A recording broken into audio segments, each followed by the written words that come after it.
Mtazamaji popote ulipo, nafikiri kwamba unaendelea kutazama. Hii ni Speed TV.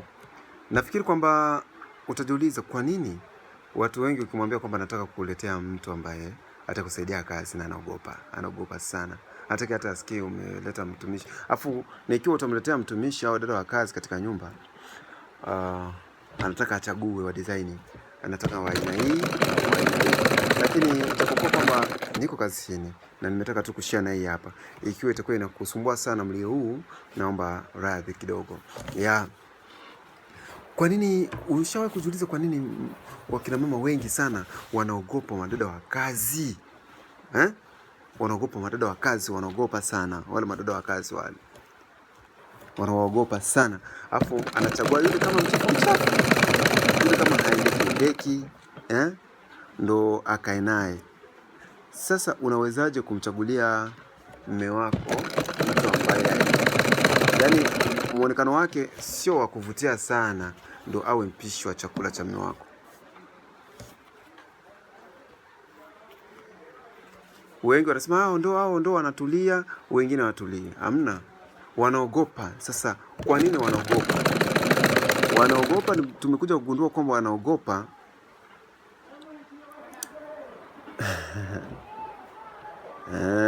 wadada mnaogopa.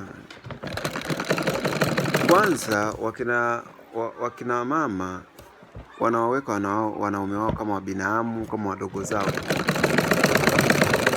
Kuna hadi nafikia mke wa mtu anakuwa anamjibu mume wake vile anavyojisikia,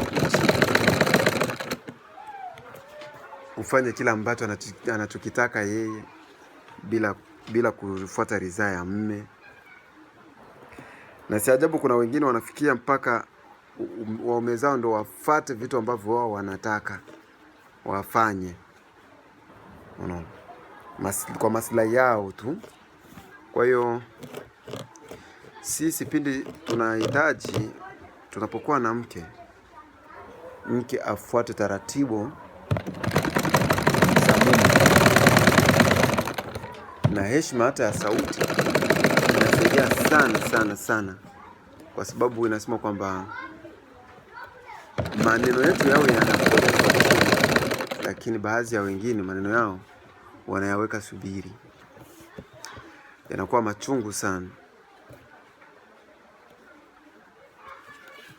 Sasa kunapokuja dada wa kazi, cha kwanza anachojifunza ni kwamba aongee na bosi wake, awe mama wa nyumba au baba wa nyumba, kwa heshima. Unakuta baba wa kazi anakuja, nani kakuruhusu ufanye hivi? Hapana baba, hapana boss. Unaona? Nani kakuruhusu ufanye hivi? Oh, samahani boss, sikuwepo. Jaribu kumwambia mke wako, hivi nani kakuruhusu ufanye hivi? Na ulitaka nifanye nini? Si nilikuwa niko hapo. Unaona, vitu kama hivyo ni tofauti. Sasa dharau zinakuwa zinaendelea kwa mume. Majibio mabaya, tabia mbaya. Alafu mama wa nyumba ni kidogo, mume akimwambia baby, hebu kanisaidia hichi, kama kawaida hao bado wapo kwenye mahusiano. Mwanzoni ilikuwa hivyo, oh subiri baby, subiri hivi na vile. Sasa inakuwa wewe nani, kambebe, mpe baba yako wa kazi hichi hapa.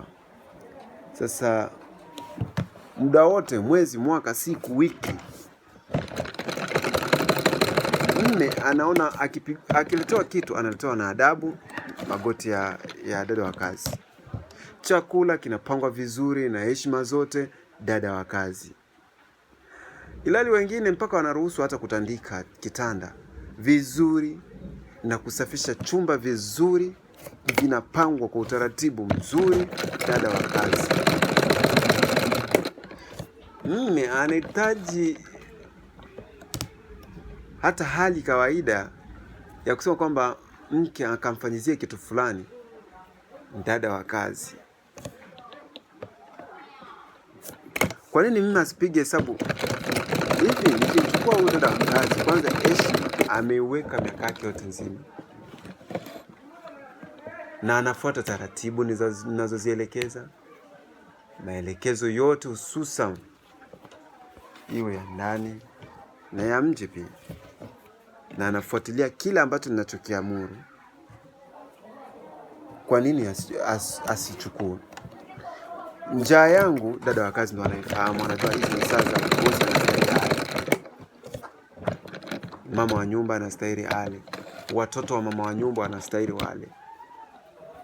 Hizi ndo saa ambazo watoto wanahitaji kuoga, na wakishaoga inafaa ni walinde wawe safi. Choo cha bosi kiwe safi, ua liwe safi, unaona, vioo vya dirisha viwe safi, yani kila kitu ana control. Saa ngapi sisi waume tusivutiwe na kuona huyu akichukuliwa na jinsi amezoea hii kazi, itakuwa vizuri. Na mara nyingi wale ambao wanaoa madada wa kazi hawahitaji sana tena wadada wa kazi wengine, kwa sababu ile kazi ambayo inahitajika yeye ameweza kwa muda mrefu sana. Kwa hiyo wanaowapa njia zaidi, na kuna wengine hata pia wanafanya ujinga wa kusubutu kukuwa wanakataa hata swala la tendo la ndoa. Pindi kuna dada wa kazi pale anahitaji hata kwanza hapewi nafasi ya kutoka, vinginevyo wewe unamnyima mume wako. Wewe unatarajia matokeo gani? Unatarajia matokeo gani? Si mshahara ataupandisha kwa dada wa kazi. Dada wa kazi anapewa mshahara mkubwa mnono, na hiyo nafasi si ajabu ataipewa. Ilali wewe unataka kuweka mizaa mpaka kwenye kitanda cha ndoa. Mara asubuhi ukatae, mchana ukatae, jioni ukatae, usiku ukatae. Saa ngapi dada wa kazi asipewe hiyo nafasi? Kwani wewe nani usumbue mtu? Watu wanashinda huku kwenye mishemishe huku na kule, tunabeba mizigo mizito, tunakosa usingizi, tunafanya nini? Unakuja unasumbua mtu tu. Ilali kuna wengine hata pia nyumba hao wanalala kwa wiki wanalala nyumbani tu siku moja, kutokana na kazi ngumu wanazokuwa nazo. Sehemu wanaolala ni sehemu hatari sana. Kama wachimba dhahabu, wavuvi wanalala juu ya maji, hakuna kisiki, hakuna nini cha kuegemea. Afu ndo unaleta ndoo ya usumbufu sana, unasumbua mtoto wa watu, amani hana, lakini tu unataka kuleta usumbufu tu, na unataka upendwe sana wewe.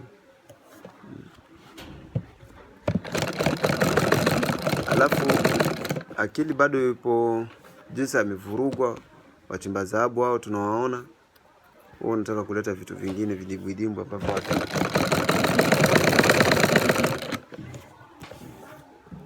heshima hakuna, unataka wewe upendwe tu. Pindi kuna mtu ambaye anaonyesha mchana usiku na haregei, hata akifukewa haitwi mbwa, afu anasema samahani mama, samahani dada, samahani sikujua, samahani wewe sauti wewe unaona. Hata ukiongea na mume unakuta kwamba sauti ya mume ndio inajulikana kama ya mke, na yako wewe mke inajulikana kwa huyo sana anaongea hapo. Saa ngapi? Bosi asitaki kutofautisha. Asitaki kutofautisha, awe na mtu ambaye anaitwa mke ndani, sio mwanaume mwenzake.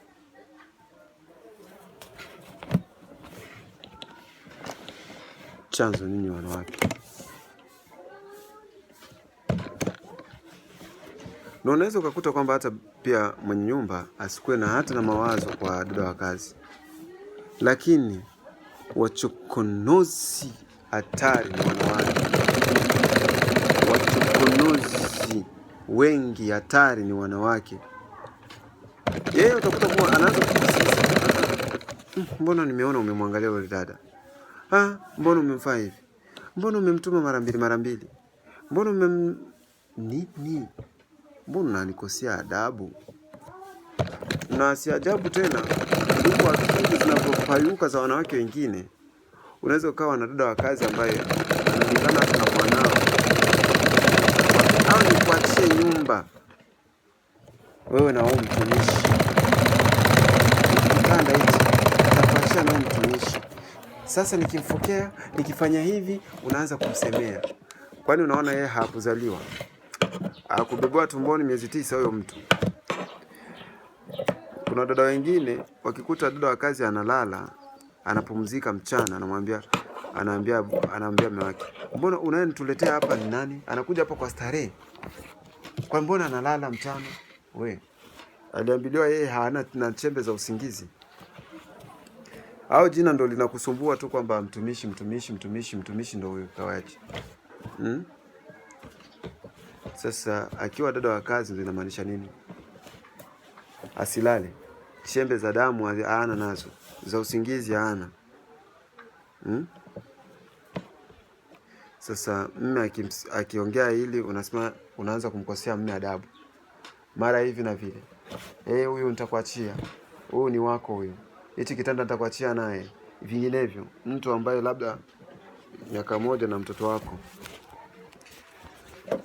Alafu ndo nataka ukajenge ujumba.